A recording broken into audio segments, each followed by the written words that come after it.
ಲೈಂಗಿಕ ಕಿರುಕುಳ ಪ್ರಕರಣದಲ್ಲಿ ಪೊಲೀಸರಿಂದ ಬಂಧನಕ್ಕೆ ಒಳಗಾಗಿ ಜೈಲು ಪಾಲಾಗಿದ್ದಂತ ಜಾನಿ ಮಾಸ್ಟರ್ ಅವರಿಗೆ ಕೋರ್ಟ್ ತಾತ್ಕಾಲಿಕ ರಿಲೀಫ್ ಅನ್ನು ನೀಡಿದೆ. 5 ದಿನಗಳ ಕಾಲ ಅವರಿಗೆ ಜಾಮೀನು ಮಂಜೂರು ಮಾಡಲಾಗಿದೆ. ತಮಿಳಿನ ತಿರುಚಿತ್ರಬಲಂ ಸಿನಿಮಾದ ಕೊರಿಯೋಗ್ರಾಫರ್ಗಾಗಿ ಜಾನಿ ಮಾಸ್ಟರ್ ಅವರಿಗೆ ರಾಷ್ಟ್ರ ಪ್ರಶಸ್ತಿ ಬಂದಿತ್ತು. ಈ ರಾಷ್ಟ್ರ ಪ್ರಶಸ್ತಿ ಸಮಾರಂಭ ಅಕ್ಟೋಬರ್ 6ರಿಂದ 10ರವರೆಗೆ ನಡೆಯಲಿದೆ. ಈ ಹಿನ್ನೆಲೆಯಲ್ಲಿ ಸಮಾರಂಭದಲ್ಲಿ ಭಾಗಿಯಾಗುವುದಕ್ಕೆ ಜಾನಿ ಮಾಸ್ಟರ್ಗೆ ಕೋರ್ಟ್ ಜಾಮೀನು ಮಂಜೂರು ಮಾಡಲಾಗಿದೆ. ಮೈಸೂರು ನಗರಾಭಿವೃದ್ಧಿ ಪ್ರಾಧಿಕಾರದಲ್ಲಿ 14 ನಿವೇಶನಗಳಿಗೆ ಸಂಬಂಧಿಸಿದ ಸಾಕ್ಷ್ಯಗಳನ್ನು ತಿರುಚಿದ್ದಾರೆ ಅಂತ ಆರೋಪಿಸಿ ಮುಖ್ಯಮಂತ್ರಿ ಸಿದ್ದರಾಮಯ್ಯ ಮತ್ತು ಇತರರ ವಿರುದ್ಧ ಪ್ರದೀಪ್ ಕುಮಾರ್ ಅವರು ಹೊಸ ದೂರನ್ನು ದಾಖಲಿಸಿದ್ದಾರೆ.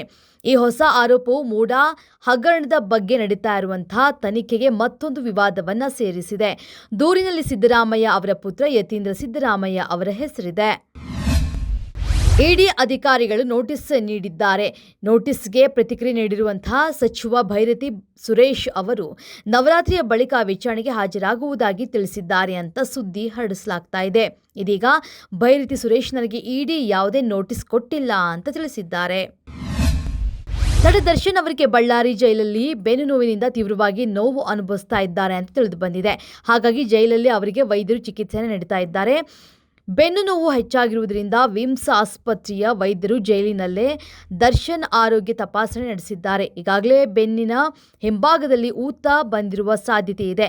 ಅವರಿಗೆ ಸರ್ಜರಿ ಮಾಡಿಸಬೇಕಾದ ಅಗತ್ಯತೆ ಇದೆ ಅಂತ ಹೇಳಲಾಗ್ತಾ ಇದೆ. ಹೀಗಾಗಿ ದರ್ಶನ್ಗೆ ಸ್ಕ್ಯಾನ್ ಮಾಡಿಸೋದಕ್ಕೆ ವೈದ್ಯರು ಸೂಚನೆಯನ್ನು ನೀಡಿದ್ದಾರೆ.